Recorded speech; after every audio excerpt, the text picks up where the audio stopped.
Hello मेरे प्यारे बच्चों, क्या हालचाल। एग्जाम्स एकदम सर पर हैं और टेंशन बढ़ रही है। अरे फिकर नॉट, मैं हूं ना। आज हम कृतिका का चैप्टर मैं क्यों लिखता हूं, जिसे लिखा है अज्ञेय जी ने, उसे एकदम मक्खन की तरह समझने वाले हैं सिर्फ कुछ ही मिनटों में। तो चलो फटाफट से इस समरी को शुरू करते हैं। एंड हाँ, अगर ये एनालिसिस अच्छा लगे ना तो चैनल को लाइक और सब्सक्राइब करना बिल्कुल मत भूलना। और कमेंट्स में मुझे जरूर बताना कि नेक्स्ट चैप्टर कौन सा चाहिए। Your wish is my command. Okay, तो डाइव इन करते हैं। चैप्टर शुरू होता है एक बहुत ही सिंपल से सवाल से। आखिर कोई लेखक, कोई राइटर लिखता ही क्यों है? सवाल सुनने में बड़ा सिंपल लगता है, पर इसका जवाब बहुत गहरा है। तो लेखक अज्ञेय जी कहते हैं कि भाई मैं इसलिए लिखता हूँ ताकि मैं खुद को जान सकूं, खुद को बेटर अंडरस्टैंड कर सकूं। उनके लिए राइटिंग जो है ना, वो सेल्फ डिस्कवरी का एक प्रोसेस है। मतलब लिखकर ही उन्हें पता चलता है कि अरे, लिखने की असली वजह तो ये थी। तो इस सवाल का जवाब देने के लिए लेखक लिखने की वजहों को दो मेन कैटेगरीज में बांटते हैं। ये वाला पॉइंट एग्जाम के लिए बहुत बहुत इंपॉर्टेंट है, तो जरा ध्यान से सुनना। पहला है अंदरूनी दबाव, यानी इनर कंपल्शन। ये वो वाली फीलिंग है जब आपके अंदर से लिखने की एक बेचैनी सी उठती है, एक अर्ज होती है कि बस अब तो लिखना ही है। और दूसरा है बाहरी दबाव, यानी एक्सटर्नल प्रेशर, जैसे किसी एडिटर ने आर्टिकल मांग लिया, या फिर पैसों की जरूरत है, या फेमस होना है। इसको ना आप ऐसे समझ सकते हैं जैसे एक यूट्यूबर का पैशन प्रोजेक्ट होता है जो वो दिल से बनाता है, वर्सेस एक स्पॉन्सर्ड वीडियो जो उसे ब्रांड के लिए बनाना पड़ता है। अब हम आ गए हैं चैप्टर के सबसे सबसे इम्पोर्टेंट कॉन्सेप्ट पर, अनुभव और अनुभूति के बीच का फर्क। इसे तो स्टार मार्क कर लो, ये एग्जाम में पक्का पूछा जाता है, सो पे फुल अटेंशन। सिंपल शब्दों में अनुभव वो है जो हम अपनी आंखों से देखते हैं, it's a direct experience, right. और अनुभूति, अनुभूति वो है जो हम उस अनुभव से अपने अंदर बहुत गहराई से महसूस करते हैं, it's a deep emotional realization. इस कॉन्सेप्ट को और अच्छे से समझाने के लिए लेखक हिरोशिमा का एग्जाम्पल देते हैं। अज्ञेय जी साइंस के स्टूडेंट थे, तो उन्हें एटम बॉम्ब के बारे में किताबी ज्ञान, मतलब थियोरेटिकल नॉलेज तो था कि भाई ये कितना डिस्ट्रक्टिव होता है, कितनी तबाही मचा सकता है। फिर उन्हें जापान जाने का मौका मिला। वो हिरोशिमा गए और उन्होंने अपनी आंखों से, लिटरली अपनी आंखों से उस बम से हुई तबाही को देखा।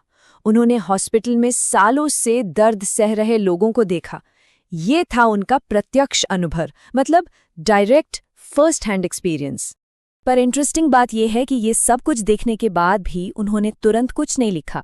फिर एक दिन वो सड़क पर घूम रहे थे कि उन्हें एक पत्थर पर एक इंसान की छाया दिखी।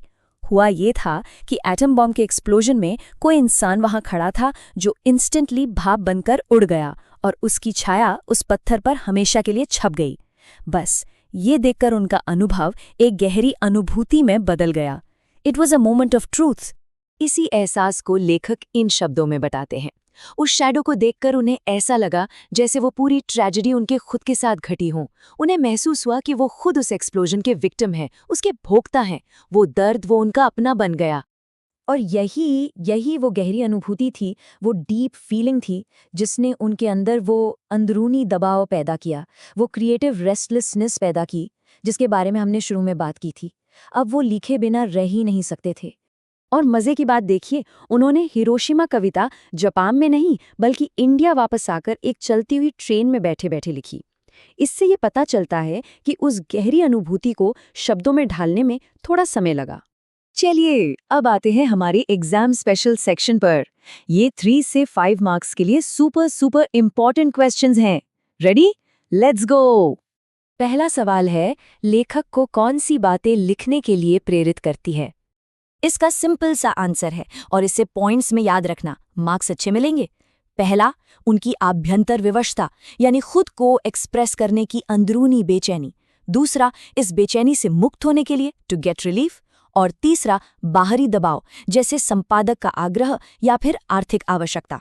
दूसरा इंपॉर्टेंट सवाल, लेखक ने अपने आप को हिरोशिमा के विस्फोट का भोक्ता कब और किस तरह महसूस किया? और इसका जवाब भी बिल्कुल क्रिस्टल क्लियर है। पहला पॉइंट, जब उन्होंने पत्थर पर बम से भाप बने इंसान की छाया देखी। दूसरा पॉइंट, तब वो पूरी त्रासदी उनके लिए इमोशनली रियल हो गई, उनके दिल तक पहुंच गई। और तीसरा पॉइंट, इसी गहरी अनुभूति ने उन्हें ऐसा महसूस कराया जैसे वो विस्फोट उन्होंने खुद झेला हो। तो इस पूरे चैप्टर का कोर मैसेज क्या है? द बॉटम लाइन इज कि सच्ची कला, ट्रू आर्ट, सिर्फ अनुभव से नहीं बल्कि गहरी और पर्सनल अनुभूति से जन्म लेती है। जब कोई घटना आपके दिल को छू जाती है ना, तभी आप कुछ ऑथेंटिक क्रिएट कर पाते हैं। तो दोस्तों, इसे अच्छे से रिवाइज कर लेना और हाँ, ज्यादा स्ट्रेस बिल्कुल मत लेना। Okay, you've got this. All the very best. और जाने से पहले एक सवाल पर सोचना जरूर। एक सेंसिटिव सिटीजन होने के नाते साइंस का गलत इस्तेमाल रोकने में हमारा क्या रोल हो सकता है? क्या कर सकते हैं हम सब? इस पर अपने विचार कमेंट्स में भी शेयर कर सकते हैं। चलिए मिलते हैं अगले चैप्टर में। Bye bye.